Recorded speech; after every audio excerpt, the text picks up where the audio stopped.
do Cabeça, na Rádio Cidade.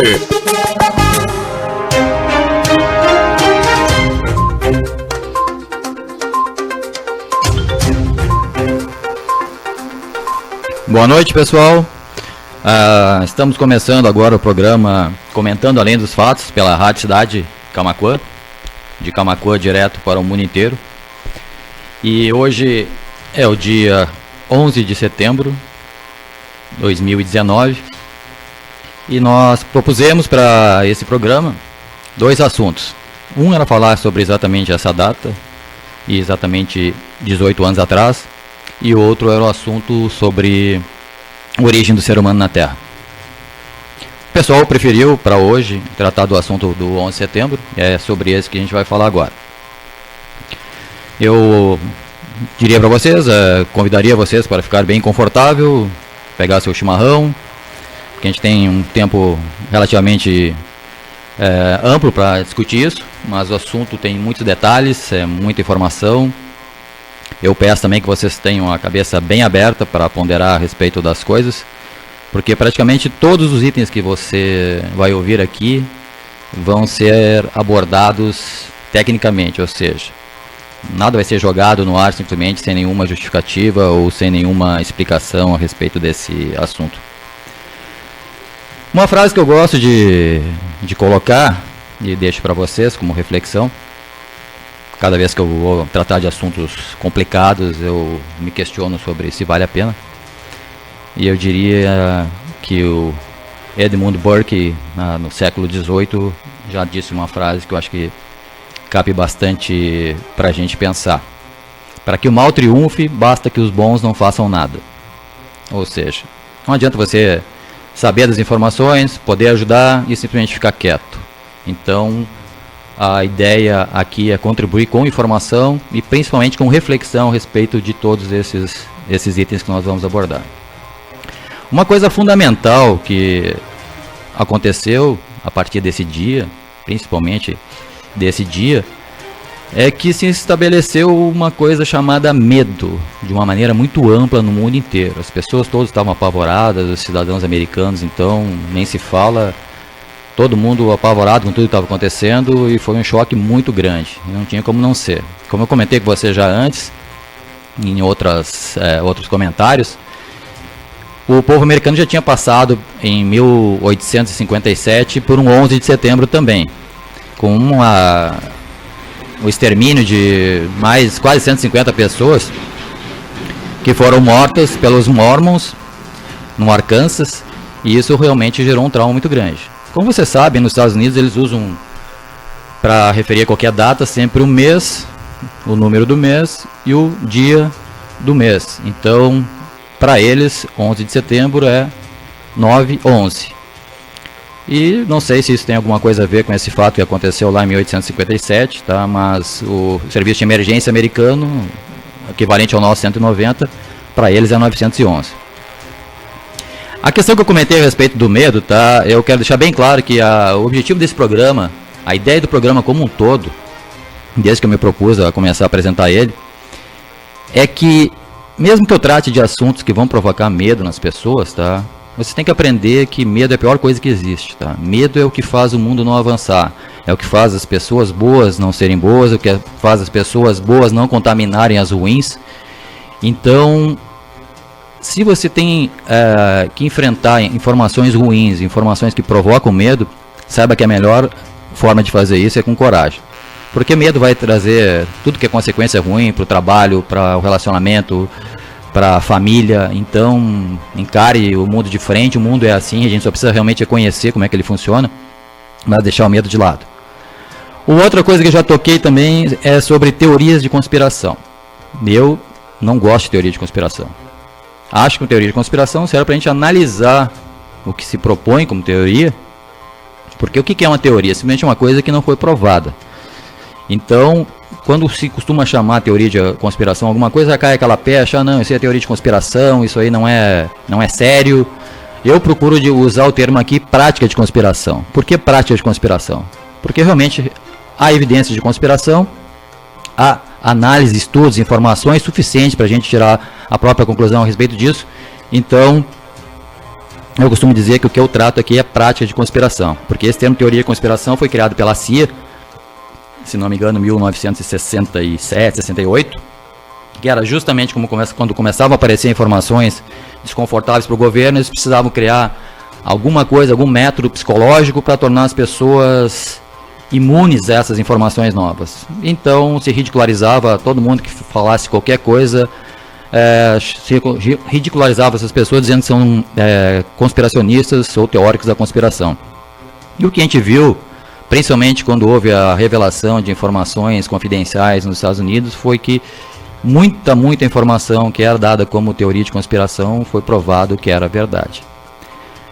Bem, antes de tratar efetivamente desse assunto, eu gostaria de deixar uma saudação e o meu respeito para o povo americano, que eu acho que é um povo louvável em muitos aspectos, assim, são pessoas extremamente criativas, inspiradores no mundo inteiro. A gente vê as pessoas tentando imitar o que os americanos estão fazendo. E eu falo do povo em si, tá? As pessoas de boa vontade, as pessoas que merecem a nossa atenção. E obviamente eles não mereciam tudo isso que aconteceu, porque nenhum povo mereceria uma coisa tão terrível assim. Quando eu comecei a analisar essas peças todas, já faz isso há algum tempo, eu comecei a ver peças assim como se estivesse montando um Frankenstein, porque eram coisas terríveis de um lado e terríveis do outro, e o que eu fiz foi tentar costurar essas partes, e na verdade o que eu estava fazendo realmente era costurando informações até chegar a alguma coisa visível, uma coisa palpável, e o resultado não podia ser outro. Eu acabei vendo realmente um monstro e bem feio. Então a nossa viagem vai começar agora. Não apertem os cintos, porque esse avião não vai adiantar muito estar com o cinto preso. E eu vou apresentar para vocês alguns números dessa data, tá? Então no ano de 2001, data 11 de setembro, em torno de 9.996 pessoas, porque houve outras que morreram depois disso, faleceram nesse dia. Se vocês lembram bem, começou com um ataque terrorista na torre norte do World Trade Center, que é um conjunto, na verdade, um conjunto de prédios, e um avião atingiu a torre norte, em seguida um outro avião atingiu a torre sul, depois um outro avião atingiu o Pentágono, e mais um avião, teoricamente, que teriam sido tomados todos eles por terroristas, caiu na Pensilvânia, caiu num campo. Dentre essas pessoas que morreram, 343 foram bombeiros, que morreram atendendo as pessoas, tentando evacuar o prédio, 72 oficiais, 55 militares e, teoricamente, 19 terroristas, que são os que estavam dentro do avião. Os que estavam no avião é em torno de 265 pessoas. E mais 125 pessoas que morreram com a explosão que ocorreu no Pentágono. Além disso, mais em torno de 6.000 pessoas que foram feridas com esses incidentes. Na verdade, morreram mais de 500 pessoas a mais do que morreram em Pearl Harbor, que foi um ataque aéreo dos japoneses na Segunda Guerra Mundial, em 1941. E isso realmente era o maior trauma dos americanos.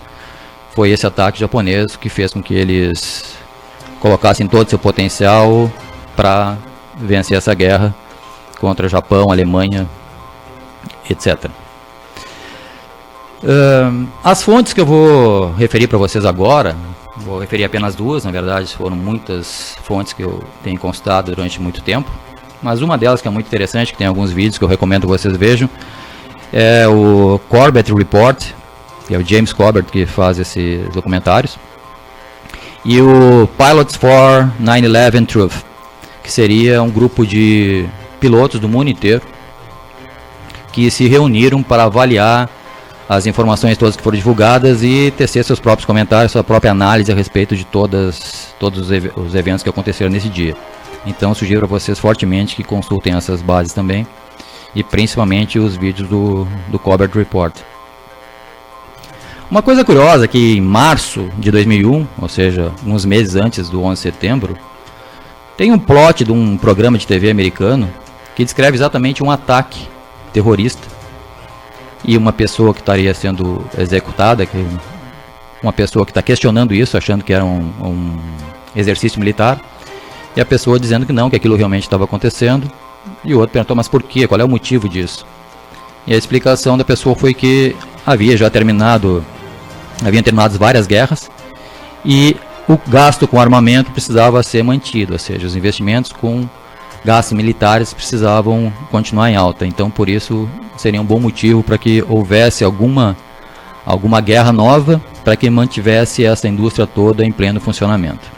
Isso foi um programa que, eu não sei se foi ao ar, tá, porque ele é apresentado como plot, mas o programa, inclusive, pode ser visto, uma parte dele, pelo menos, nessa parte que interessa, nesse Corbett Report. Uma coisa importante para a nossa análise inicial é um ensinamento que foi apresentado por um sujeito muito enigmático na época do caso do Watergate, que foi um escândalo nos Estados Unidos que acabou depondo o presidente americano. E uma sugestão que alguém deu para o repórter que investigava o assunto foi simplesmente: siga o dinheiro. O que significa isso? Quando morre alguém, o que se faz, o que a polícia toda, qualquer detetive vai fazer, vai ser investigar onde é que está indo a grana. Ou seja, se alguém morreu, provavelmente o motivo é econômico, ou seja, alguém vai receber esse dinheiro que essa pessoa deixou, ou foi um roubo que levou a esse assalto, porque na maior parte dos problemas que envolvem crimes, tá, o dinheiro tem a ver com isso. E um dos pontos de vista fundamentais que a gente vai abordar hoje é exatamente em relação a isso, tá? O que o dinheiro tem a ver com essa história toda? Bem, no dia 10 de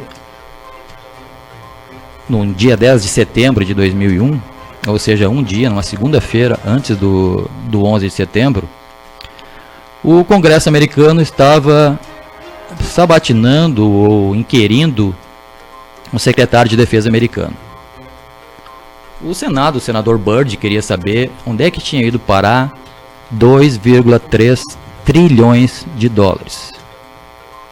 É isso mesmo, não é 2,3 bilhões de dólares, é 2,3 trilhões de dólares.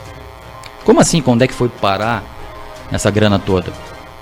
Ele queria saber porque simplesmente o sistema todo de defesa americano não tinha justificado esse dinheiro, ou seja, não tinha contabilizado esse dinheiro. E 2,3 trilhões não é uma quantidade de dinheiro que se possa dizer que, olha, foi um erro contábil que aconteceu ou alguma coisa assim.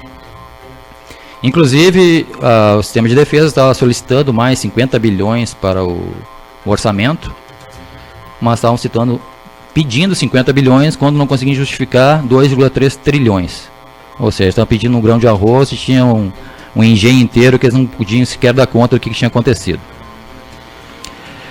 Uma coisa muito curiosa naquela manhã de 11 de setembro, que quando começou o dia estava muito bonito, principalmente em Nova York. Havia, se a gente considerar a questão dos militares e dos controladores de voo nos Estados Unidos, no país inteiro, havia aviões caça correndo atrás de 22 aviões sequestrados. 22, não eram 2 aviões que tinham sido sequestrados em 11 de setembro, eram. Esses 22 aviões que estavam sendo perseguidos, tá, na verdade faziam parte de um exercício militar, o famoso War Games, ou seja, uns jogos de guerras. Esses jogos de guerra são usados para treinar todas as equipes, desde a equipe de terra e a equipe de ar, para se comportar corretamente no caso de uma necessidade efetiva de combater algum evento dessa natureza que estivesse acontecendo, como um ataque aéreo vindo de outros países, tá? Ou no caso até de um sequestro de aviões internos. Bom, com 22 aviões sendo perseguidos, obviamente toda a força aérea americana de combate a esse tipo de coisa estava em operação. Isso teoricamente seria uma coisa boa para o que aconteceu no 11 de setembro, porque os aviões já estão no ar, não precisam abastecer, etc e tal, já estão em pleno voo. Mas o que acabou acontecendo nesse 11 de setembro? Só para vocês entenderem, quando faz um War Games, o pessoal injeta artificialmente nos radares americanos aviões falsos, ou seja, aviões fantasmas, que é justamente para usar os mecanismos que tem disponível e poder a brincadeira toda, digamos assim, acontecer da forma mais realística possível. Obviamente as pessoas estão cientes de que isso é um exercício, então não teria maior problema. Acontece que quando a comissão que foi analisada, que fez o levantamento do que aconteceu no 11 de setembro, quando ela foi inquirida pelas pessoas a respeito do que tinha acontecido nesse dia, eles disseram, não, esse negócio de estar de ter o War Games nesse dia, foi uma infeliz coincidência, mas isso só levou 30 segundos, só fez com que perdêssemos 30 segundos do nosso tempo até o momento de dizer, não, agora está acontecendo realmente um ataque de verdade, então isso não causou maiores problemas. Mas a gente vai voltar a isso no decorrer da nossa análise, e vocês vão ver que na verdade durou mais de 1 hora a injeção de sinais falsos dentro dos radares americanos. Eu obviamente vou costurar essa parte também na nossa ponderação. Bem, o World Trade Center foi construído em 1973 e era operado pelo porto de Nova York e de Nova Jersey. Em 1993 houve um atentado com uma van bomba que matou 6 pessoas, feriu mais de 1.000, mas que não comprometeu o prédio. Então, o prédio já tinha sido atingido por um atentado terrorista. Criou um buraco enorme no lugar lá do estacionamento, tá? Mas a estrutura que foi feita, do jeito que ele foi construído em forma de tubo e realmente não foi abalado, não foi sequer suficiente para que comprometesse o prédio, precisasse reconstruir muita coisa, simplesmente foi reconstruída a área onde foi atingido, mas isso já causou realmente um trauma ali. Em 1998, iniciou a privatização, ou seja, tinha gente querendo comprar o World Trade Center. Em 24 de julho desse mesmo ano, de 2001, um consórcio do Silverstein Properties, liderado pelo Larry Silverstein, que já era proprietário do prédio 7 do World Trade Center, assinou um leasing de 99 anos para comprar as Torres Gêmeas. Ou seja, teria 99 anos para pagar, e também os prédios 4 e 5 que estavam entrando no negócio. O 7 já era dele. Ele entrou, na verdade, com 14 milhões de dólares só nisso, e conseguiu juntar um monte de gente que ia injetar o resto dos recursos. Para vocês terem uma ideia, tá, o seguro das Torres Gêmeas era de 1,5 bilhões de dólares. Mas ele insistiu em renovar para um valor bem maior. Ele mudou o seguro de 1,5 bilhão para 3 bilhões e 550 milhões de dólares. É uma quantia considerável. Mas ele não deixou só assim, ele não fez simplesmente uma mudança no valor do seguro. E olha que eu estou falando que isso foi 2 meses antes do que aconteceu. Ele também ele lutou por uma autorização para expandir o negócio, ou seja, para aumentar a quantidade de lojas, escritórios, etc e tal, caso tivesse que ser reconstruído o prédio. Não sei porque ele pensava em reconstruir um prédio que ele está comprando com lease de 99 anos, tá? Mas ele já pensava que caso acontecesse alguma coisa, ele poderia então, se fosse reconstruir o prédio, expandir esse negócio. Bom, além de fazer isso, ele incluiu no seguro uma cláusula muito importante. Ele tinha uma cláusula contra atentado terrorista. Ou seja, se o prédio viesse abaixo para atentado terrorista, seria coberto pelo seguro. Horas depois do acidente, de já terem caído as torres, no mesmo dia, ele já estava ligando para os advogados dele, inclusive considerando sobre a possibilidade de pedir um seguro dobrado, porque haviam, segundo ele, ocorrido 2 atentados terroristas. Então ele queria 3 bilhões e meio por um, mais 3 bilhões e meio pelo outro, que daria 7 bilhões e 100 milhões de dólares.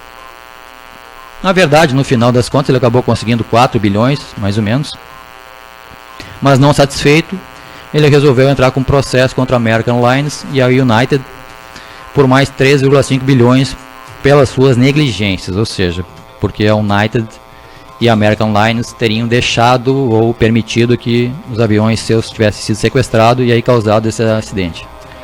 Eu acho muito estranho uma celeridade dessa, toda essa rapidez, mas na verdade, se a gente tentar olhar por outro lado, ele estava aproveitando a comoção do povo americano e a total ausência de investigações ainda, porque até que se investigasse um crime desse, se ia levar algum tempo, ele não podia esperar isso. Então, aproveitar esse abalo todo psicológico, a consternação com o que tinha ocorrido, permitia com que ele pudesse fazer os procedimentos legais o quanto antes. Bem, ele quando comprou esses prédios, ele ocupou os andares entre o 90 e o 100. Vamos relembrar um pouquinho do que foi que aconteceu. Esse avião, quando bateu no prédio, existe algumas filmagens, muito poucas na verdade, mas se vê o avião se aproximando, batendo no prédio, acontece uma explosão, começa um incêndio, e isso durou em torno de 40 minutos, se não me engano. E aí, mais tarde, esse prédio cai. Mas antes que ele caísse, a outra torre, a segunda torre, que chamavam as torres gêmeas, tá? Porque eram muito parecidas, praticamente a mesma altura. O avião que bateu na torre norte era do American Airlines, o voo 11. E o que bateu na torre sul era o American Airlines, o voo 175. Um bateu às 8h46 da manhã e o outro às 9h03. Mais tarde, no Pentágono, às 9h37, um avião teria atingido o Pentágono. E um quarto avião, um pouquinho mais tarde, às 10h03, da United, foram só aviões da United e da American Airlines. O da United, o voo 93, teria caído num campo na Pensilvânia. Bom, existem muitas teorias sobre o que efetivamente ocorreu nessa data. E desde quando eu vi uma primeira delas que dizia que nenhum avião na verdade teria batido nas torres. Mas como assim nenhum avião teria batido nas torres? A gente viu esses aviões, a gente viu na TV pelo menos. E muitas testemunhas que estavam lá também disseram que viram isso. Essa informação que eu vou colocar para vocês é bem sensível, digamos assim. Talvez bem difícil de acreditar, mas eu vou voltar a ela para mostrar outras informações que corroboram isso. Eu hoje coloquei um post no Facebook sugerindo a vocês que assistissem um vídeo sobre holografia. Esse vídeo mostra vários processos holográficos, questões tecnológicas, como é que isso se processa, como é que se gera holografia. E no final, até quando eu estava procurando esse vídeo, eu fiquei surpreso que fala de um projeto chamado Bluebeam. É a última que eles colocam assim no topo da categoria das holografias, o projeto Bluebeam. O projeto Bluebeam foi desvendado ou apresentado por dois jornalistas canadenses. Escreveram um livro, inclusive, sobre isso. E misteriosamente dois morreram logo em seguida, se não me engano, em 96. Esse é um projeto bem antigo, projeto de 1900 e década de 80. Aí. E o que era esse projeto Bluebeam? Esse projeto Bluebeam seria uma renderização de imagens tridimensionais por tecnologias de holografia promovidas por satélites que estariam em volta da Terra. Milhares de satélites seriam usados para isso e seriam capazes de gerar imagens extremamente convincentes, extremamente perfeitas a partir do céu, sem necessidade de nada na Terra. Obviamente poderia ter alguma coisa de apoio na Terra, mas não necessariamente. E segundo relataram os jornalistas, a intenção disso era projetar imagens, sei lá, de algum líder religioso, de algum símbolo religioso em determinados países, e com isso promover uma comoção nesses países, depois mexer nessa imagem até o ponto de destruí-la. E entram aí uma série de interesses que eu não vou entrar em detalhes porque não está bem no escopo aqui, mas a questão é da possibilidade de terem ocorrido projeções holográficas nesse dia. Se vocês analisarem algumas imagens que tem, essas imagens do dia, que estão disponíveis na internet, vocês vão ver que o jeito que o avião aparece é bem tosco, digamos assim. Sequer dá para ver aquelas cores fortes da American Airlines, o vermelho e o azul. O da United é mais cinza, se não me engano, o avião que bateu ali, porque são modelos diferentes. Mas de qualquer maneira, quando você vê um vídeo que bate de frente, principalmente o da Torre Sul, você vê o vídeo entrando no prédio e ele não acontece nada. Meio avião praticamente entra para depois aparecer a explosão. Essa teoria que pode parecer absurda, e eu não chamo ela de teoria, novamente, repito, eu falo em prática porque eu acho que tem informação suficiente para corroborar isso, exigiria o quê?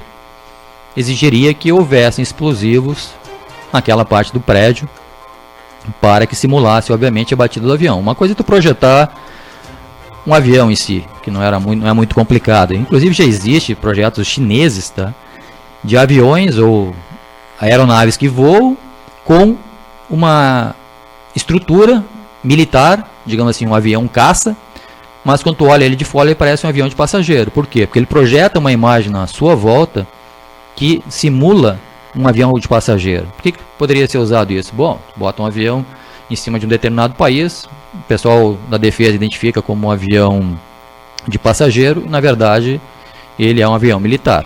Não preciso nem dizer o que isso implicaria. Bom, só tirar um minutinho para mandar um abraço aqui para Cibele, que está assistindo de São Paulo, lá de Catanduva, Cibele e o Ruri, meu primo Ruri. Muito obrigado pela presença de vocês aqui no programa. O Tite Cardoso, manda um abraço também.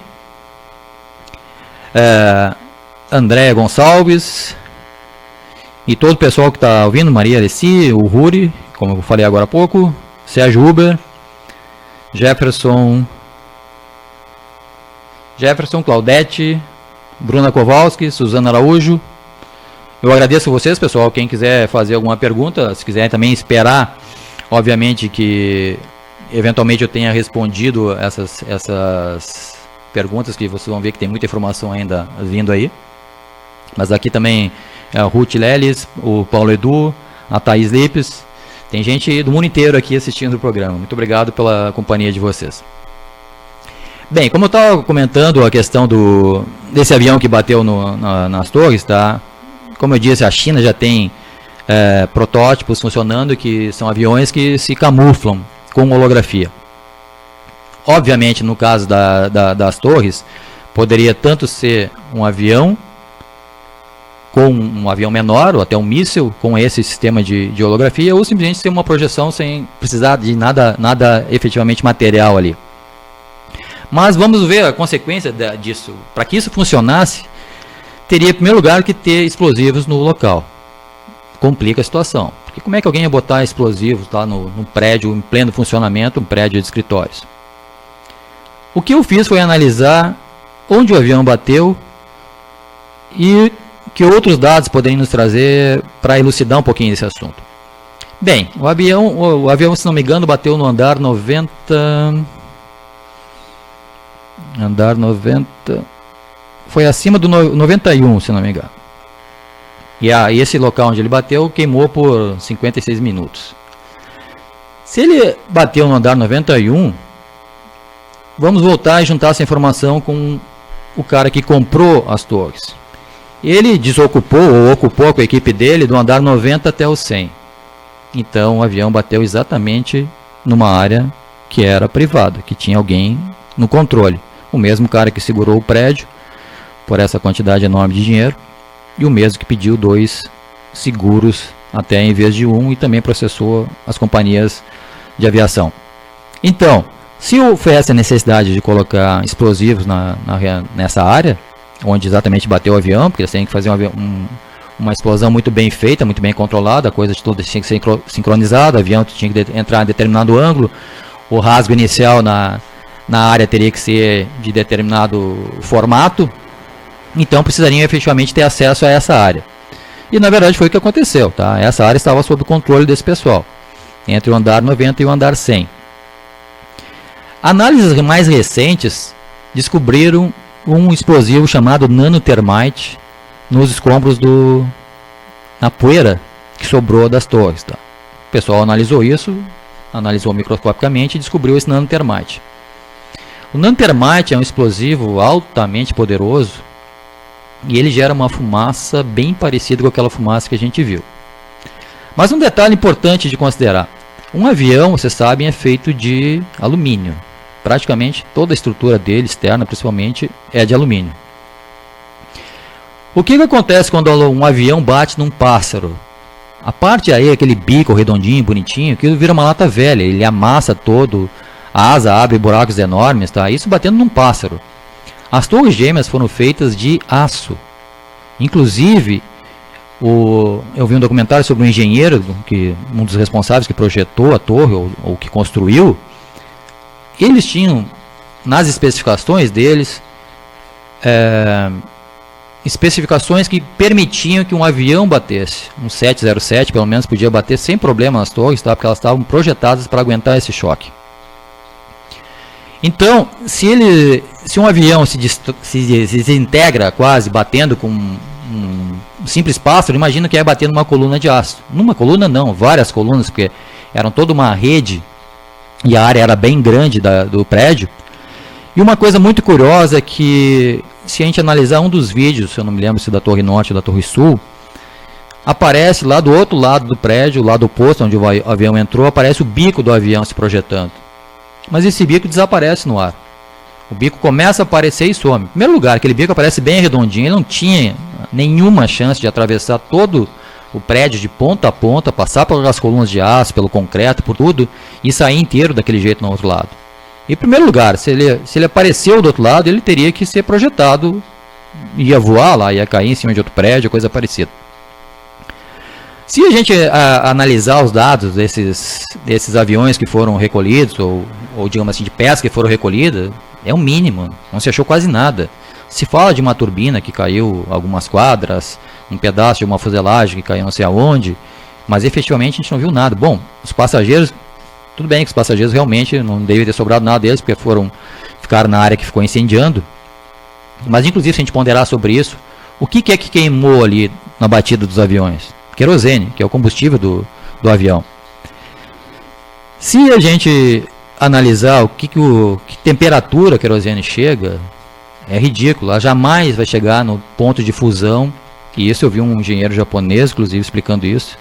Tu pode fazer uma bacia com o material das torres gêmeas, o material de aço do quais elas eram feitas, e deixar 1000 anos queimando a querosene ali, que jamais ia derreter.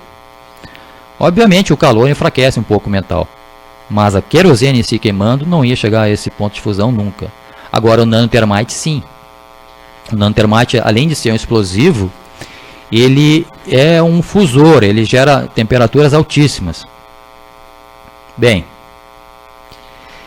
nesse andar, num dos andares que foram ocupados lá, que é o 95, também havia uma empresa que operava com opções sem papel, ou seja, fazia negócios de alto volume, e essa empresa também era uma empresa que usava uma tecnologia desse mesmo cara que comprou as torres. Essa empresa inventou uma técnica de fazer transações e não gerar papel. Muito bonitinho isso, quem está preocupado com a ecologia e tudo mais, mas eles estavam correndo atrás do relógio para terminar isso antes do 11 de setembro. Tá? Existia uma pressão muito forte, isso está bem documentado aí se vocês pesquisarem. E o estranho é que essa empresa ficava no andar 95 e os servidores delas todos estavam lá e não tinham backup. Ou seja, quando a empresa veio abaixo, tudo se perdeu. Se perderam todas as informações e ninguém conseguiu recuperar isso. Se bem que uma empresa tentou, uma empresa alemã, dos destroços do prédio, foram recolhidos HDs e eles conseguiram evidenciar algumas operações, tá? Que mostravam movimentações de mais de 100 milhões de dólares, que eram muito incomuns, principalmente para aquela data, e essas operações teriam ocorrido na manhã desse mesmo dia. Mas elas não puderam ser confirmadas porque não tinha backup em nenhum outro local. E o pessoal, eu já fiz isso, recuperação de dados, sei como é que é, tu tem que pegar um HD, tu vai tirar o disco lá de dentro, botar isso num ambiente extremamente limpo, colocar outros cabeçotes para ler a informação. É um trabalho muito meticuloso e, de qualquer maneira, ninguém quis saber muito dessas informações. O que aconteceu, na verdade, né, nessa data do 11 de setembro foi uma movimentação financeira estupidamente alta. Inclusive outros países na Europa reclamaram disso, disseram, olha, tem alguma coisa errada aí, porque aconteceu muita transação, que teve muita gente se beneficiando do que tinha acontecido no 11 de setembro. Inclusive o Deutsche Bank, 40 minutos antes e até depois da batida dos aviões, registravam transações em volume enorme, dados sendo apagados, dados indo de um lado para o outro, e os funcionários que sobreviveram, eu não sei se essa informação veio depois de eles depois da explosão, ou se foi passado por telefone durante o processo, era que ninguém conseguiu operar os terminais. Ou seja, o prédio estava sendo sob um ataque terrorista e muitas transações estavam acontecendo, ou seja, parecia que tinha gente que não estava nem um pouco preocupado com isso e só estavam preocupados em ganhar dinheiro. Então muita gente se beneficiou e muito com o que aconteceu nesse momento. E os registros que conseguiram se levantar mostram que houve movimentações 90 vezes maiores em volume do que seria em 2 semanas. Isso no único dia. Tá? E muitas dessas informações, essas transações vão vir em empresas militares, ou seja, que fabricam armamentos. Houve, depois desse incidente, uma comissão que criou um relatório de análise do que teria acontecido. Isso levou, acho que anos até para essas informações todas fossem apresentadas. E uma das páginas, na página 499, diz que uma única empresa baseada nos Estados Unidos, sem nenhuma conexão com a Al-Qaeda, que foi que levou a culpa da coisa, fez 95% das suas transações envolvendo as companhias aéreas. E ganhou muito dinheiro com isso, comprando ações ou vendendo ações. Ou seja, muita gente sabia de antemão desse ataque. Inclusive tem uma entrevista com uma pessoa que falava que no dia anterior ele estava participando de uma reunião e o pessoal disse: olha, vende, faz dinheiro, porque tem que ser feito isso hoje, amanhã vai ser tarde demais. Bem, eu sugeri também para vocês que vissem aquele filme Fahrenheit 911, do Michael Moore, que ele não tem nada dessa visão que eu estou colocando para vocês, porque o filme foi feito há bastante tempo e estava simplesmente considerando o ataque terrorista tal como foi descrito pelo governo. Então ele não faz ponderações que envolvam qualquer outro tipo de noção do que realmente aconteceu. Mas ele fala sobre a relação entre a família do Bin Laden e a família do presidente à época. Só para lembrar, nessa época o presidente era o George Bush, o filho, e ele recém tinha sido eleito, e numa votação inclusive muito controversa na Flórida, que os negros foram proibidos de votar, houve manifestação deles, tentaram impugnar a votação da Flórida, que foi a que decidiu, na verdade, mas sequer um único senador, que eles precisavam de assinatura de um único senador para apoiar pelo menos o requerimento deles, tá? E eles simplesmente foram deixados de lado. Todos os representantes de movimentos negros, ou dos negros naquela época, fizeram essa manifestação, registraram sua indignação, tá? Mas não conseguiram absolutamente nada. E por incrível que pareça, o candidato, que se não me engano era o Al Gore, era presidente do Senado, e ele simplesmente... Bom, ele não teria como contrariar, porque a lei diz isso, se não tiver assinatura de senador, não pode tocar para frente. Então acabou ficando elas por elas. E o presidente nessa época, tá? Ele estava com uma baixa popularidade, extremamente baixa. Ele tinha sido eleito em torno de 50% de popularidade, já tinha caído mais de 10%, e ele já estava se habituando a tirar férias. Toda hora ele tirava férias e o pessoal reclamava que desse tempo aí, 40 e poucos % do tempo dele como presidente já tinha sido só em férias. E ele se defendia dizendo que ele operava o país através do local onde ele estava. Não precisaria estar em Washington para fazer absolutamente nada demais.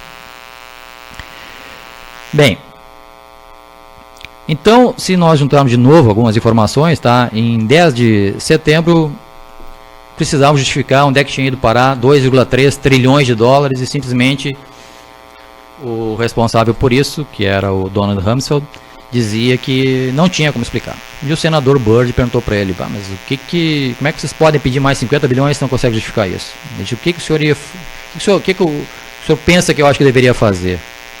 E ele brincou e disse assim: eu acho que eu tinha que pedir demissão. E aí riu, todo mundo riu. E o senador disse para ele: não, mas eu não quero ver o senhor fazer isso. Ou seja, ele queria o relatório com essas informações. Só para vocês terem uma ideia, significam esses valores $8 mil por cada americano, incluindo as crianças, tá? Cada cidadão americano. $8 mil por cabeça que simplesmente tinha desaparecido, evaporado, e ninguém sabia justificar. A gente pode, obviamente, mais tarde avaliar onde é que esse dinheiro foi parar. Existem muitas informações a respeito disso. Mas, só para ter uma ideia, essa grana, até 2013, já tinha passado para 8,5 trilhões. Porque o que aconteceu quando aconteceu esse evento? Qual foi a consequência disso? Só um detalhe a mais, o secretário dizia que ele não tinha pessoal e nem tempo para fazer a contabilidade para justificar essa grana toda que tinha desaparecido, tá? Mas não sei se o exército, mas o pessoal responsável por defesa americana já tinham investido em armas biológicas que poderiam atingir genotipos específicos. Eu vou falar sobre isso uma outra hora, tá? Porque o que é uma arma biológica que pode atingir genotipos específicos? Ou seja, você faz uma arma que tu pode, sei lá, tipo um avião, jogar em cima de uma cidade e essa arma vai matar ou causar problema naquelas pessoas que têm aquele genotipo daquele jeito. Sei lá, são pessoas de olhos azuis ou de olhos verdes, seja o que for.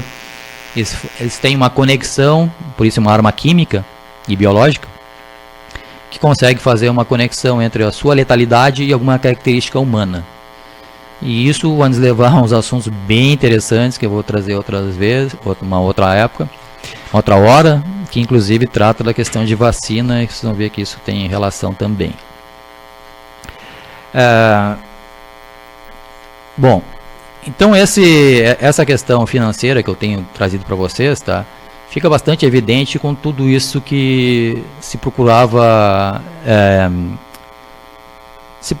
esconder essas informações. Agora vamos conectar isso com o que aconteceu nesse dia, no dia 11 de setembro. Depois das Torres Gêmeas terem sido atacadas, um outro avião foi rumo ao Pentágono. Você deve ter visto essas informações, que um avião teria batido na ala oeste do Pentágono e destruiu uma boa parte daquele prédio. Coincidentemente ou não, uma comissão de investigação, mas o pessoal que fazia análise tinha recentemente se movido para essa ala que foi atingida por suposto avião. Se vocês verem as fotos, tá, da onde o avião bateu, o buraco que está na parede, o buraco que seria a marca das asas, aquilo não bate com o avião que bateu ali. Não é do mesmo tamanho, o buraco não é do mesmo diâmetro que teria o avião.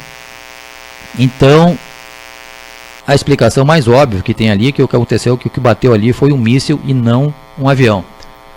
Até mesmo porque se um avião tivesse batido ali, pelo menos o avião deveria ter sido encontrado. Um avião não vai bater assim num prédio e desaparecer. A gente cansou de ver acidentes aí aéreos, no meio do mato, sei lá, no deserto, no mar.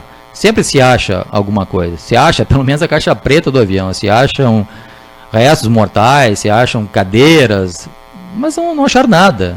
Nada. Como é que um avião se desintegrou dentro do Pentágono? E outra coisa, Pentágono deve ser do mundo o lugar mais protegido que existe. Então como é que pode um avião bater ali e não ter nenhum registro disso, ninguém ter tentado interceptar? Bom, aí nós voltamos àquela informação que eu comecei antes, que eles estavam no exercício, no War Games nesse dia. Então tinha muitos aviões sobrevoando o país, atrás de fantasmas, porque eram sinais de aviões injetados nos radares propositadamente, para simular, para fazer realmente um jogo de guerra, que é um exercício militar.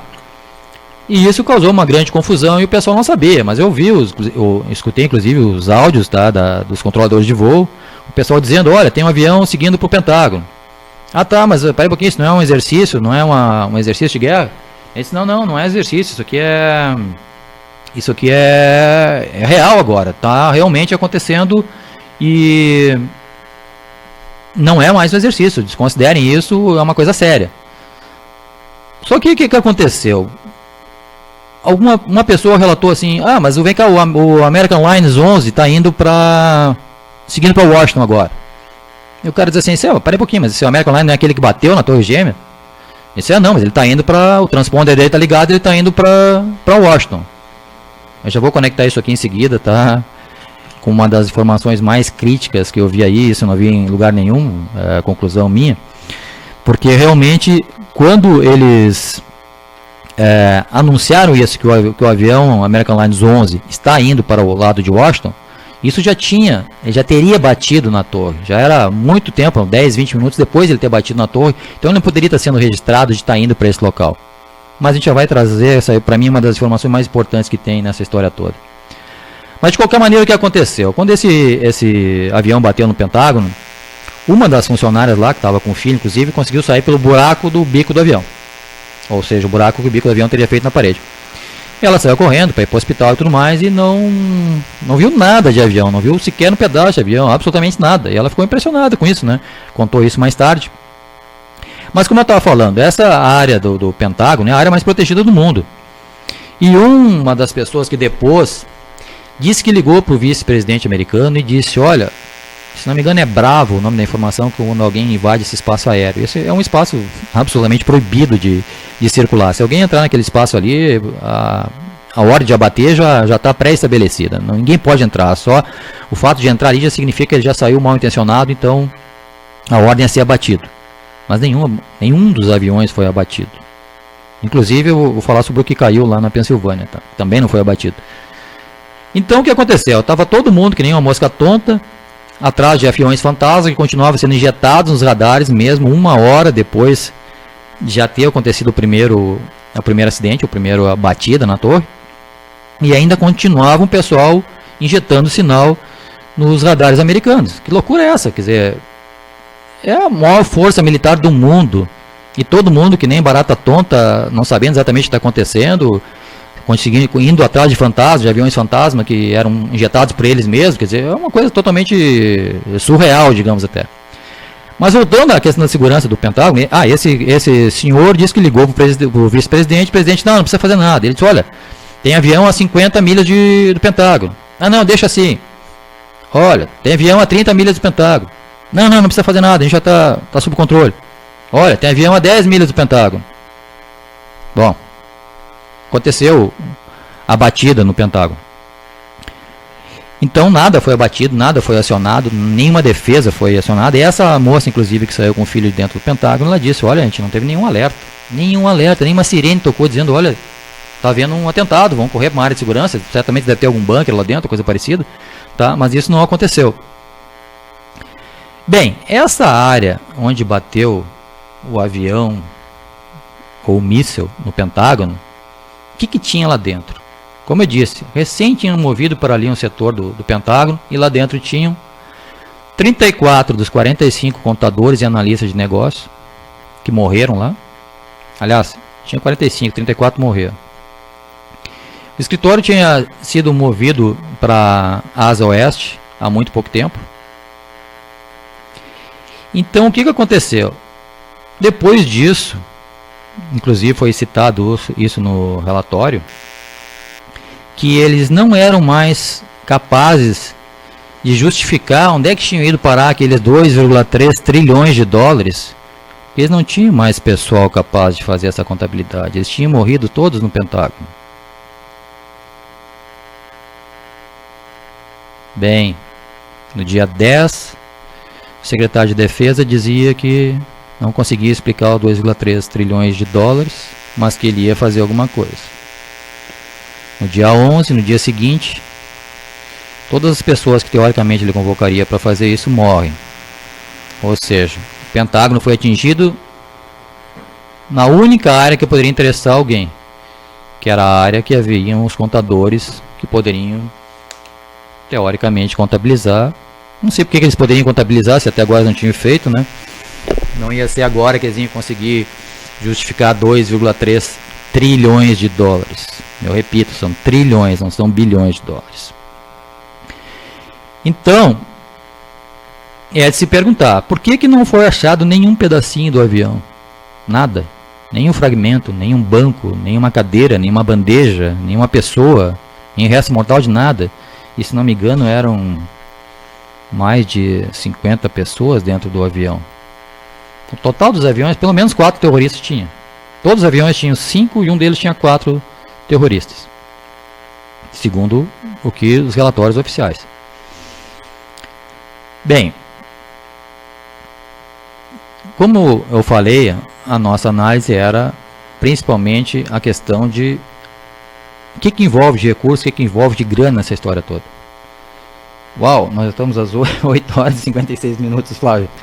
Nós estamos com um operador, Flávio, se quiser, o Flávio entrar com uma coisa para dar um tempinho pro pessoal. Vamos chamar um pouquinho já um intervalo, pessoal, já damos sequência, tá? A gente vai estender um pouquinho o programa hoje. Não podemos deixar isso aqui sem concluir. E logo em seguida estaremos de volta aqui. Rádio Cidade. A melhor rádio da cidade. A sua Rádio Cidade na internet. A gigante da web. Transmissão ao vivo através do seu estúdio digital multiplataforma no ambiente online. Assista nossa programação em vídeos na live da cidade no Facebook. Rádio Cidade. Um jeito novo de ouvir rádio. Tá todo mundo mudando pra cidade. Eu tô ligada. O dia todo. Eu tô na cidade. Chegou a Rádio Cidade. Cidade.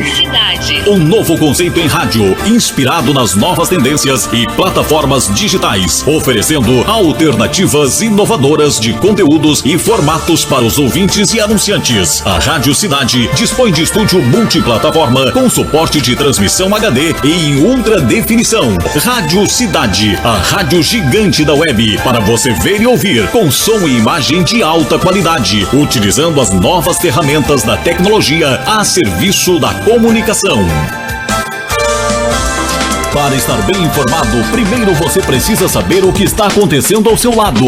Aconteceu na cidade, você fica sabendo na Rádio Cidade, a gigante da web, e no portal de notícias da Rádio Cidade, em parceria com o portal Notícias Camaquã e Região. Acesse www.radiocidadeCamaquã.com.br ou em facebook.com/Rádio Cidade Camaquã. Hora certa, Rádio Cidade. Oferecimento, Clínica Maxilofacial Center, Dr. Éder Rutner. 8h58. A Kelly poderia ter sido mãe. O Alisson poderia ter se casado. A Carol poderia ter aproveitado a infância. Todos poderiam ter se vacinado. Não coloque sua vida em risco. Mantenha sua caderneta de vacinação atualizada. Faça parte do movimento Vacina Brasil. É mais proteção para todos. Saiba mais em saude.gov.br/Vacina Brasil. Ministério da Saúde. Governo Federal. Pátria Amada Brasil. O Brasil tá ligado, o mundo conectado. Mais de 120 milhões de brasileiros estão na internet, assistindo TV, ouvindo rádio, lendo notícias, fazendo novas amizades, informando-se e divertindo-se. No Rio Grande do Sul, de acordo com o IBGE, 67,7% da população gaúcha está conectada na internet. Pesquisas comprovam que o Brasil é um dos campeões mundiais em tempo de permanência na rede. O internauta brasileiro fica em média 9 horas e 14 minutos por dia conectado. E você, já parou para pensar que está na era da tecnologia? Surge um jeito novo de ouvir rádio. Agora não é como antigamente. Hoje se ouve rádio na web, nas redes sociais e plataformas digitais. Papo Cabeça, na Rádio Cidade.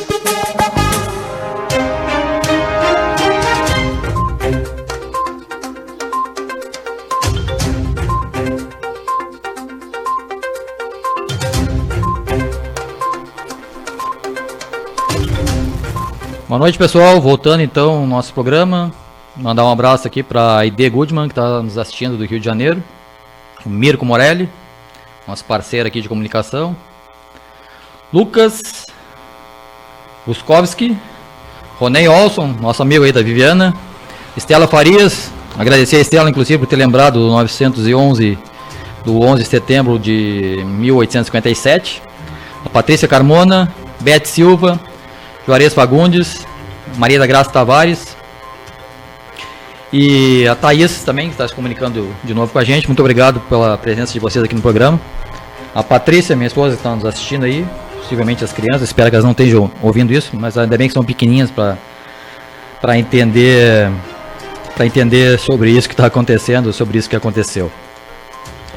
Bom, pessoal, vamos dar sequência então. Nós estamos estourando o tempo aqui, mas tem muita coisa ainda para colocar na pauta. Tá?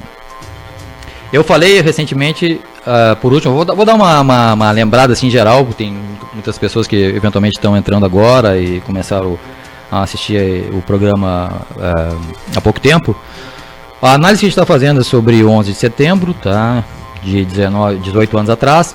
E eu estava colocando que uma coisa muito importante para analisar qualquer evento dessa amplitude, e mesmo até eventos pequenos, é seguir o caminho do dinheiro. Ou seja, quem se beneficiou com isso vai nos dar muita pista do que pode ter levado isso a acontecer. Isso é bem revelador, e aqui, como eu falei, fazendo um resumo rápido, tá? Esses prédios, as duas torres gêmeas foram compradas 2 meses antes. Quem comprou, quem recebeu ela, fez um leasing de 99 anos, aproveitou e fez um seguro, ou melhor, reforçou o seguro, que era 1,5 bilhões de dólares, ele passou para 3,5. Insistiu em fazer isso, e além disso incluiu no contrato uma cláusula que, se houvesse um atentado terrorista que derrubasse o prédio, isso seria coberto pelo seguro. Foi exatamente o que aconteceu, pelo menos que foi documentado, como oficializado como ocorrido. Ele tentou também cobrar esse seguro em duplicata, porque considerou que eram 2 atentados, um na Torre Norte e outro na Torre Sul, mas a justiça acabou considerando que foi um só. Descontente com isso, ele processou mais a American Airlines e a United por ter sido negligente com o voo, ou seja, ele não poderia ter deixado de jeito nenhum que esses aviões tivessem sido sequestrados. Mas ele acabou ainda com 4 bilhões de dólares no bolso. Fora isso, eu estava apresentando para vocês uma das teorias que diz que efetivamente nenhum avião bateu no prédio, que isso foi uma projeção holográfica. Isso pode parecer um absurdo, e realmente até gente aí dando pulo, como é que o cara diz uma coisa dessa, tá? Mas eu já trouxe algumas informações, não sei se vocês ainda já conectaram ou não, tá? Mas se não fizeram, eu vou fazer isso em seguida, da questão de ser uma holografia, o que aconteceu lá. De qualquer maneira, para essa holografia acontecer, alguém teria que colocar os explosivos no prédio, e eu já expliquei que para ter acesso, teria que ter um acesso muito especial, porque isso é uma coisa muito delicada, colocar explosivo. Mas o cara que comprou, ele desocupou os andares lá, ou ocupou com o pessoal dele, do andar 90 até o 100, e o avião teoricamente bateu exatamente nessa área. Então não teria nenhum problema de ter acesso a isso. Fora isso, uma coisa extremamente curiosa, porque é coincidência demais para a gente engolir, é o fato de toda a Força Aérea Americana estar envolvida naquele dia no maior exercício militar da história americana. Ou seja, como eu expliquei antes, haviam 22 aviões fantasmas sendo seguidos por caças de verdade, num que se chama War Games, que é um jogo de guerra, que isso é usado como treinamento. Em vários países fazem isso, ou seja, se simula uma operação e se coloca em prática para ver como é que a defesa se comporta, como é que as pessoas se comportam em reagir a esse atentado. E o que aconteceu foi que, inclusive nesse dia, do 11 de setembro, pela manhã, já havia gente, inclusive, fazendo simulação de atentado à bomba nos cais ali perto até dos prédios do World Trade Center. Então tinha muita equipe de terra, até que em prontidão para essas coisas. Mas na verdade o exercício aéreo que acontecia nesse momento foi a maior confusão, porque em função dele, os caças que poderiam proteger, ou seja, poderiam derrubar esses aviões antes que batessem no prédio, estavam a maioria deles ali no Atlântico, lá no mar, em vez de estar atrás dos aviões reais. E a explicação que deram é que houve confusão com essa questão dos jogos. Mas como essa era uma coisa muito difícil de admitir, os responsáveis disseram que foi simplesmente 30 segundos perdidos com a identificação de um ataque real e não um ataque simulado. Uma coisa muito curiosa é que todas as pessoas responsáveis por essas análises diziam que era inconcebível, o país não estava preparado para esse tipo de ataque, porque nunca pensaram nisso. Bom, aí as pessoas dizem, peraí um pouquinho, mas já foi apresentados relatórios falando exatamente disso, possibilidades de ataques terroristas, mas ninguém deu ouvidos a isso. E obviamente, para não desmerecer até esse controle tático de defesa aérea, eles disseram que era só 30 segundos terem perdido, mas está provado, e é só analisar os áudios do pessoal de controle, que mais de 1 hora depois ainda estavam sendo injetados aviões fantasmas nos radares americanos. Bom, o que mais aconteceu nesse dia? Depois de caírem as duas torres, veio abaixo mais um prédio, o prédio 7, que era um prédio de 46 andares, 186 metros de altura. Esse prédio caiu em queda livre, ou seja, ele levou 6,5 segundos para o teto dele encostar no chão. Ninguém morreu porque ele já tinha sido evacuado, porque ele levou um certo tempo, foi 7 horas depois do início dos problemas com as torres, 7 horas depois caiu esse prédio. Agora, uma coisa extremamente absurda, assim, inconcebível, vocês podem ver isso na internet, é só vocês procurarem lá para uma repórter da BBC. Ela noticiou, aparece ela na frente da câmera e só o vazio das torres gêmeas atrás e o prédio 7 atrás dela. Ela um momento até ela sai da frente das câmeras para dizer, falar do caos e tudo mais, e ela diz assim, olha, também estamos reportando aqui agora que o prédio 7 também caiu. Ela disse exatamente isso, o prédio 7 também caiu. Mas o prédio 7 estava atrás dela na imagem. Podia se ver no fundo da imagem.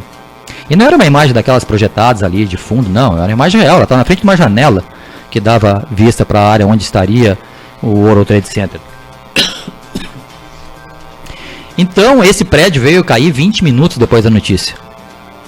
Muitas pessoas indagaram a BBC e queriam saber como é que podia ter acontecido aquilo. E a BBC se limitou a dizer, em primeiro lugar, negando as coisas, depois dizendo que não, que teria acontecido, que foi muita confusão, era uma bagunça só, todo mundo apavorado. Mas todo mundo apavorado, vem repórter e dá uma notícia detalhada, dizendo, olha, ninguém morreu, etc e tal, o prédio caiu. O prédio não tinha caído, faltava 20 minutos ainda para o prédio cair. Então isso é um absurdo. Quem ouve tudo isso, todas essas informações, e ainda acha que aquilo aconteceu do jeito que foi relatado, bem, mas o que tem um prédio 7 para cair? Onde é que ele entra nessa história aí? Onde é que entra na questão da grana, etc e tal? Bom, no andar 11, 12 e 13 do prédio 7, existia uma comissão de investigação. Essa queda desse prédio acabou com mais de 4.000 documentos de investigação que estavam em andamento. Não sei se vocês lembram daquela Enron, que é uma gigante da energia, que foi envolvida em muitas fraudes, desvios bilionários.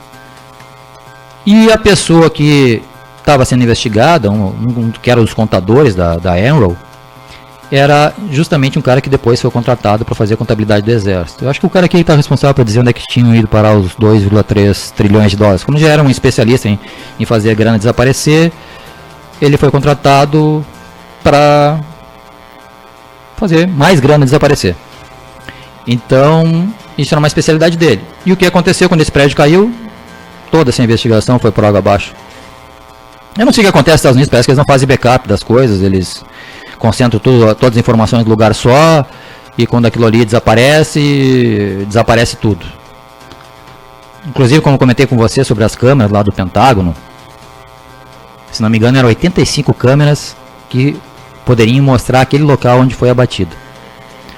O governo apresentou uma única filmagem do que teria sido, que aparece a explosão, que teria sido o avião que passou ali e explodiu. Só que o pessoal reclamou, parei um pouquinho, uma imagem ruim daquelas, meio borrada, uma luz dando um flare na câmera, quer dizer, não dava para ver muita coisa. A gente via efetivamente a explosão, mas o avião passar, que é bom, não aparecia. Então o governo disponibilizou uma outra câmera. Mas essas duas câmeras ficavam numa cancela de entrada de veículos, então era uma do lado da cancela e outra do outro lado, era quase a mesma imagem, pouquíssima diferença. A diferença é que a câmera de trás mostrava a cancela da frente. E depois o pessoal analisou, botou quadro a quadro, analisou tudo, e eles descobriram que no quadro 23, lá no frame, que era o único quadro que era diferente, digamos assim, entre as duas câmeras, porque as duas câmeras têm que mostrar exatamente a mesma imagem, estão apontadas para o mesmo ponto. E nessa, uma das câmeras mostrava o que poderia eventualmente ser, com muita boa vontade, considerado um avião, e na outra câmera mostrava essa mesma imagem, só que o bico do avião estava atrás. Ou seja, a frente do avião vinha seguindo a outra metade do corpo do avião. Como é que essa imagem baralhou? Não me perguntem, mas em 85 câmeras tu conseguir as duas únicas do mesmo ponto, uma imagem extremamente ruim, só mostra uma coisa, não é para mostrar o que efetivamente aconteceu ali. O outro avião, o quarto avião, foram 4 no total, E uma curiosidade, a maioria deles estava saindo lá da Zona Leste e ia até Los Angeles. Essa informação é muito curiosa, tá? Porque se eles iam da Zona Leste até Los Angeles, isso dá uma justificativa para eles terem uma boa quantidade de combustível nos tanques, ou seja, ter bastante querosene para queimar e poder justificar um fogo forte ou extenso. Mas já vou mostrar uma outra razão bem mais curiosa para eles terem os tanques bem cheinhos e a capacidade de atravessar os Estados Unidos de costa a costa. Bem, o voo 93 da United Airlines caiu na Pensilvânia, num campo. Alguns bombeiros que foram atender esse local foram imediatamente, chegaram antes de polícia, antes de qualquer outra coisa. E eles ficaram assustados, eles viram um buraco, fogo, mas não viram nada de avião, não viram asa, não viram motor, não viram bancos, não viram copos, não viram absolutamente nada. E como eu já falei antes, quando o avião cai, sai pedaço para tudo quanto é lado. Só para vocês verem a explicação que apareceu meses depois, o avião teria sido se enterrado, se auto-enterrou.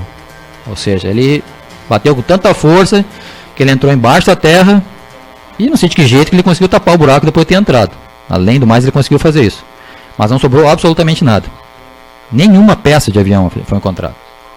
Meses depois, como eu falei, sério que encontraram, tiraram os pedaços do avião, um pedaço de motor, etc e tal, fuselagem, que estaria não sei quantos metros abaixo do solo. Bom, tudo isso é extremamente assim absurdo, parece uma história de ficção, muito mal contada inclusive, e nos deixa pensando como é que essas coisas acontecem. Aí voltando à questão da simulação, quando foi descoberto, isso não foi logo em seguida, essa informação inclusive foi negada, nem faz parte do relatório lá, essa questão que eu falei para vocês dos jogos, tá, das simulações, mas quando essa informação veio à tona, acabou revelando muita coisa que eu mesmo tinha muita curiosidade, foi recentemente que eu acabei descobrindo, porque dentro de algumas teorias, digamos assim, que eu estava investigando, faltavam alguns dados importantes, e eu vou já relembrar alguns aqui para vocês. Essa questão do avião que caiu, os radares identificaram esse avião, o American United Airlines, o 93, perto desse ponto onde ele caiu. Mas o transponder dele estava ligado, ou seja, ele estava voando depois da queda. O que isso nos leva a crer? E realmente tinha um avião ali, porque os radares normalmente não mentem, tá? Só mentem quando tu injeta um sinal fantasma propositadamente, como eles fizeram.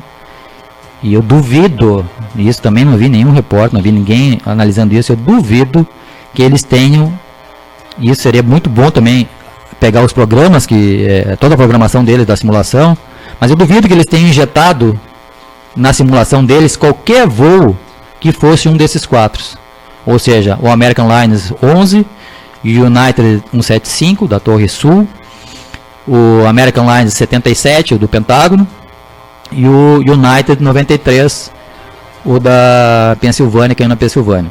Eu duvido que qualquer um desses tenha sido propositadamente inserido no sistema como fantasma para fazer essa busca. Eles não iam usar um voo comercial, obviamente, para isso, e também seria uma coincidência ainda mais assombrosa ter usado qualquer um desses voos numa simulação de um ataque terrorista, ou seja, de um sequestro de avião, com um avião real que realmente aconteceu. Aí ia ser demais para caso isso viesse à tona.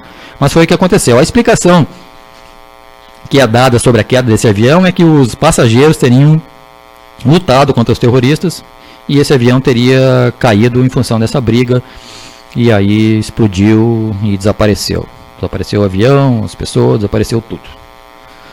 A mesma coisa no Pentágono, não foi achado nada. Depois parece que apareceu uma fuselagem uns dias depois ali, uns pedaços de avião certamente foram plantados lá.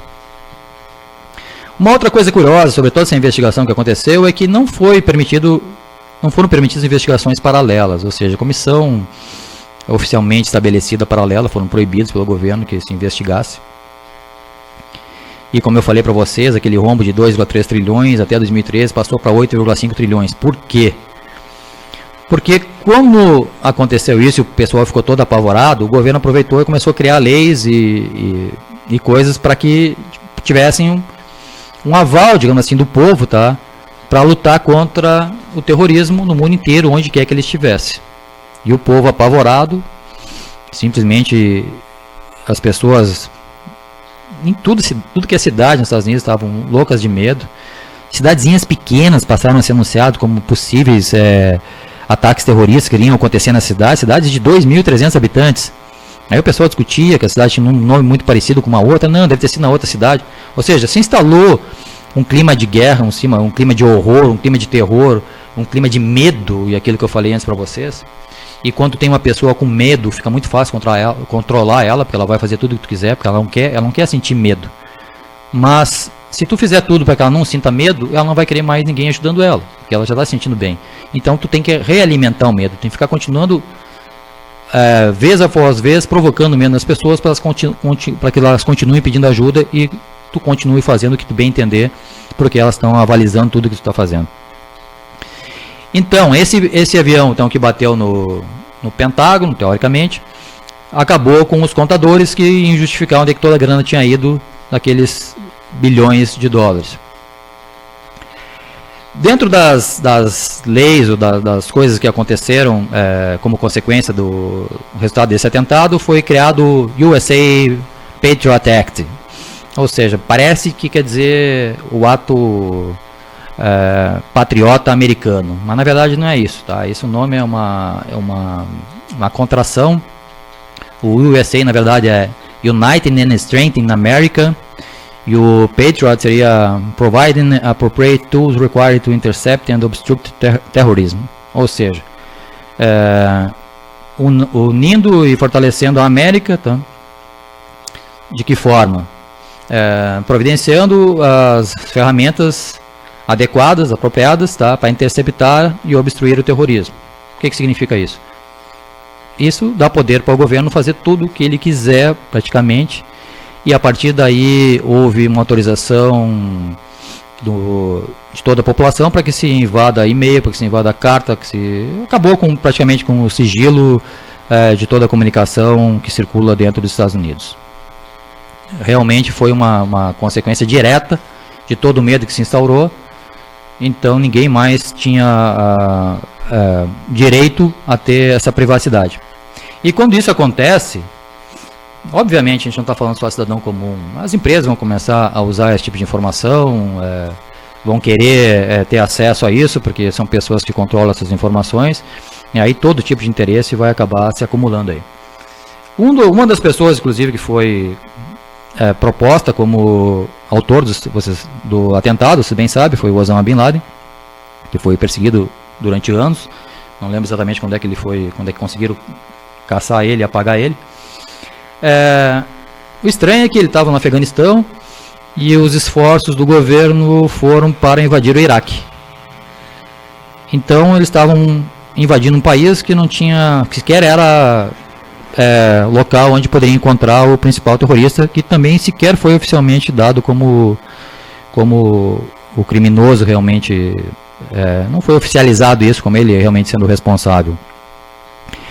Então, vocês lembram bem, tá? O Saddam Hussein foi deposto, o país inteiro foi invadido por anos e anos e anos, foram gastos milhões e milhões e milhões e milhões de dólares, bilhões de dólares para manter as tropas lá. Milhares de soldados morreram em função disso, porque é uma guerra sem fim. Então, voltando à questão de as considerações a respeito de grana, tá? O que eu coloquei para vocês foi mostrar realmente o que está envolvendo a questão de dinheiro nessa história toda. E as pessoas que estão envolvidas, de ter comprado um prédio, o prédio ter caído, eles ter executado o seguro, depois o governo ter se beneficiado com essas verbas todas que vieram, porque como eu falei, cresceu de 2,3 para 8,5 trilhões, e esses 8,5 trilhões continuam, quer dizer, porque eles não tinham contadores na época, os contadores morreram ali, acho que não contrataram mais ninguém, porque, sei lá, tá bom assim, não precisa justificar, e é tanto dinheiro que eu diria que justifica tudo que eles queiram fazer, porque sem precisar justificar nada, lidar com uma grana dessa, eles vão fazer tudo para que isso continue desse jeito, né? E umas coisas curiosas, tá? todos os sequestradores, teoricamente, morreram. Se a gente olhar assim como um todo esse incidente, tá? Então tu não tem quem te investigar mais.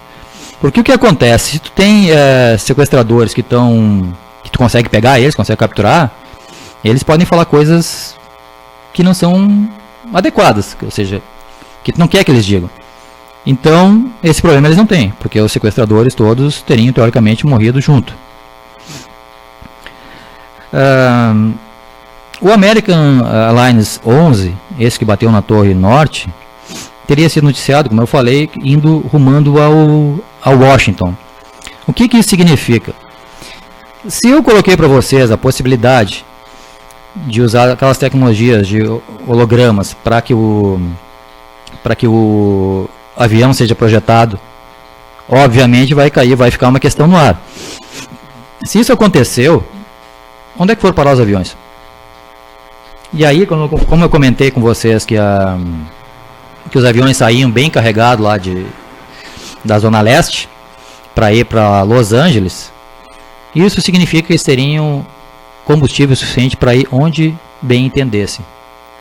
Como não foram mostrados os restos desses aviões, mostrou-se alguma coisa muito tempo depois, tá, teoricamente pertencendo àqueles aviões, mas dentro de uma ideia toda como eu apresentei, qualquer coisa poderia ser dita, qualquer coisa poderia ser forjada nesse sentido.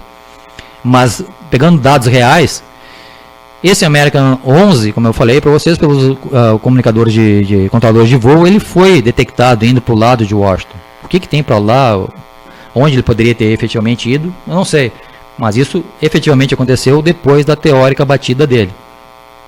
O que caiu na Pensilvânia, que não foi encontrado nenhum pedaço, mas também foi registrado o transponder dele em pleno funcionamento depois da queda, também teria combustível para ir para onde bem entendesse. E ele foi visto lá perto. Ou seja, se tu vai fazer uma coisa dessa, tu vai fazer com que o avião vá para o local onde tu quer que ele caia, e depois ele sai da rota, algum míssil é jogado lá, alguma bomba, e aí pronto, está justificado tudo.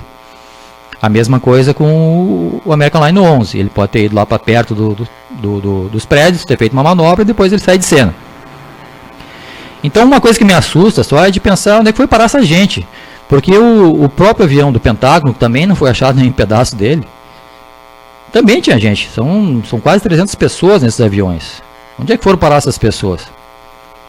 Certamente a gente nunca mais vai ouvir falar delas, né? Absolutamente, mas é uma coisa que realmente me entristece. As outras pessoas nem sabem o que aconteceu.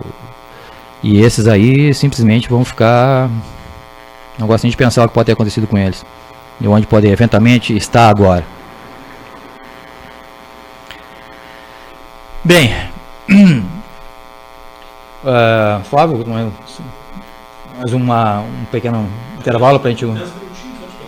Nós temos, terminando nosso tempo, pessoal, vamos tentar concluir isso agora.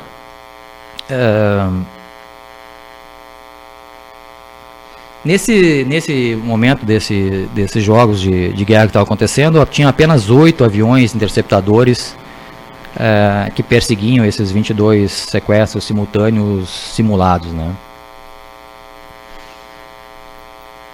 O resultado de todo esse ataque tem sido discutido atualmente, tá? Muitas pessoas estão saindo para a rua nos Estados Unidos, estão reclamando disso, estão dizendo que isso foi um trabalho interno, mas até onde essas pessoas conseguem realmente fazer a sua voz ser ouvida, é uma coisa que a gente vai demorar um certo tempo ainda para conseguir perceber, porque dentro de tudo que vocês viram, de todos os valores envolvidos, é uma coisa quase que inconcebível saber que alguém vai ter coragem lá dentro do governo, por exemplo, de colocar essas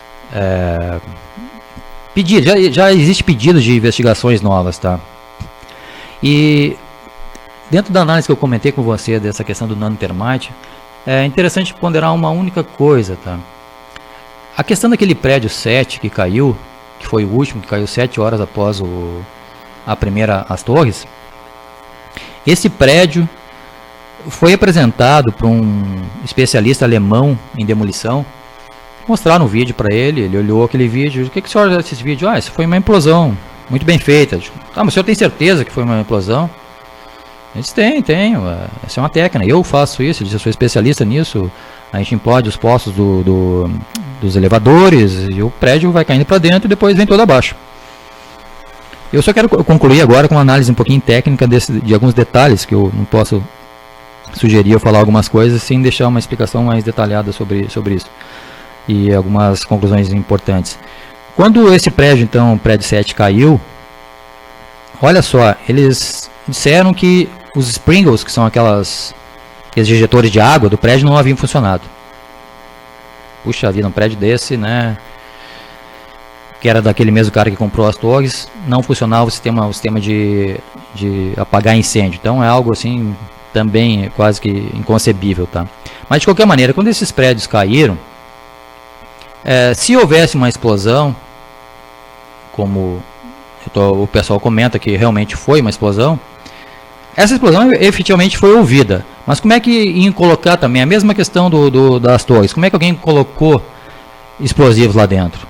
Como eu já tinha falado antes, tem uma área desse prédio que o cara era o dono do prédio. Então não precisa implodir o prédio inteiro, toda a estrutura dele, botar efetivamente todos os andares explosivos para que ele venha abaixo. Por exemplo, as torres norte e sul, eu diria que elas não foram implodidas a todo o prédio. Se tu pegar onde bateu o avião, que se não me engano pegou em torno de 3 andares, e implodir aquilo ali, ou seja, colocar uma bomba, vai fazer com que toda a estrutura entre aqueles andares ali, entre, sei lá, o 91, 92, 93, aquela estrutura desapareça. O que vai acontecer? Toda a parte de cima do prédio vai vir abaixo e vai ser uma massa muito grande, uma coisa muito pesada. E o que está embaixo vai vir abaixo na vertical, reto. Não tem por que ele ter força para sustentar tudo isso. Então tu não precisa colocar explosivos ou implodir todo o prédio. Basta tu implodir uma parte dele e o outro vai abaixo por consequência, porque ele não vai conseguir segurar essa massa toda caindo. Então o prédio 7 e principalmente as torres, 100 dias depois do acidente, ainda tinha fumaça lá. Mas espere um pouquinho. Os prédios não caíram porque o querosene queimou e derreteu, umas coisas que é impossível, derreteu o aço. Então o prédio caiu, então quer dizer, quando o prédio caiu, amontou tudo lá embaixo, acabou o oxigênio, acabou também o fogo, porque fogo sem oxigênio não existe. Então, como é que pode ter fogo 100 dias depois? Os bombeiros, inclusive no dia do acidente, relataram que havia rios de ferro derretido lá embaixo dos prédios. Então, quer dizer, se alguma coisa queimou lá e derreteu, que chegou ao ponto de fusão, que eu nem comentei sobre o nanotermite, isso vai cair lá para baixo e vai continuar derretido por um bom tempo. Agora, a questão do oxigênio. O nanotermite tem uma característica muito importante. Ele, quando explode, ele gera o próprio oxigênio. Ele produz uma reação química que produz o O2, que é necessário para a combustão. Então, a questão do nanotermite ser usado para implodir os prédios, tá? É perfeitamente concebível e perfeitamente bate com tudo o que aconteceu, com tudo que se relatou. Porque se ele gera o próprio oxigênio, pode cair o prédio e vai continuar gerando essa fumaça lá, esse fogo lá dentro, vai continuar derretendo o que for possível. E isso já está evidenciado, tá? Tem partes desse produto que às vezes não explode. Então ele acaba indo para a poeira, que foi o que foi detectado por vários cientistas que analisaram os restos. Então, pessoal, fica para vocês pensar sobre isso. Eu acabei aqui durante a minha exposição. Eu vou agradecer aqui também a presença da Bebela, João Cavalcante, Silvio, Walter e Bruna Kowalski. E o meu primo Ruri aqui de novo. Mas eu vou me desculpar, porque eu gostaria de ter feito um pouco mais interativo. Na verdade, nos sistemas aqui eu acabei me estourando no tempo. Mas vou deixar para vocês, se quiserem fazer perguntas sobre isso, postem no meu Facebook, no Facebook da rádio, tá? E no próximo programa a gente volta a isso, esclarece alguns pontos que ficaram abertos aí, porque eu não gostaria de deixar vocês sem resposta, porque, como eu disse, eu não gosto de falar em teoria da conspiração, mas sim em prática. Se eu falo em prática é porque tem evidências, pelo menos, suficiente para mostrar as informações para vocês. Então pensem, reflitam sobre isso. com todas as coisas que eu tenho falado aqui, esse assunto de olhar onde está a grana, o caminho da grana, o follow the money, que nem os americanos dizem, tá? É realmente uma coisa que mostra pra gente onde estão os interesses. Isso, uns assuntos que eu já comentei aqui em relação à Amazônia, por exemplo, isso é fundamental. A gente tem que ver onde é que está a grana, onde estão os interesses das pessoas, tá? E fica para vocês refletirem e questionarem qualquer aspecto do que eu apresentei hoje. A minha ideia não é, como eu disse, trazer medo. Eu quero que a gente tenha consciência de que não ter medo dessas coisas é a melhor maneira de enfrentar essas coisas tão horríveis do jeito que elas são. E ter consciência disso faz com que a gente possa fazer com que mais pessoas tenham consciência disso também e que a gente possa cobrar as pessoas certas para que elas façam as investigações como devem ser feitas, tá? E que essas coisas sejam evidenciadas. E eu, por último, de novo, quero dizer para o povo americano que eu realmente lamento isso e admiro muito o pessoal de lá e sinto muito por terem feito isso e me preocupo muito com essas pessoas que, como eu tenho uma convicção muito forte desses 4 aviões, acho que não estão mais vivas, tá? Mas o que foi feito delas realmente é uma das coisas que mais me perturbam nessa história toda, tá? Para vocês, eu digo muito obrigado pela participação no programa e eu vou tentar para os próximos programas ser mais interativo, no sentido de estar mais online aqui, com os mecanismos mais apropriados para fazer isso, tá? Mas deixem suas perguntas, deixem seus questionamentos, que a gente se vê na próxima quarta-feira, que provavelmente vão abordar o tema que não foi abordado hoje, tá? Que é a questão do surgimento, ou seja, da origem do ser humano na Terra, no planeta Terra, e vocês vão ver que esses dois assuntos, por menos que pareça, estão muito conectados, e eu vou apresentar para vocês uma visão bastante diferente do que normalmente a gente vê por aí. Muito obrigado pela audiência de vocês. Aqui é o programa Comentando Além dos Fatos, da Rádio Cidade de Camaquã para o resto do mundo, diretamente, online. E muito obrigado pela presença de todos e pelo carinho com o programa. Muito obrigado, boa noite.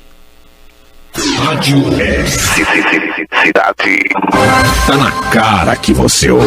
Absoluta. Rádio Cidade, a sua Rádio Cidade na internet, a gigante da web. Transmissão ao vivo através do seu estúdio digital, multiplataforma no ambiente online. Assista a nossa programação em vídeos na Live da Cidade, no Facebook.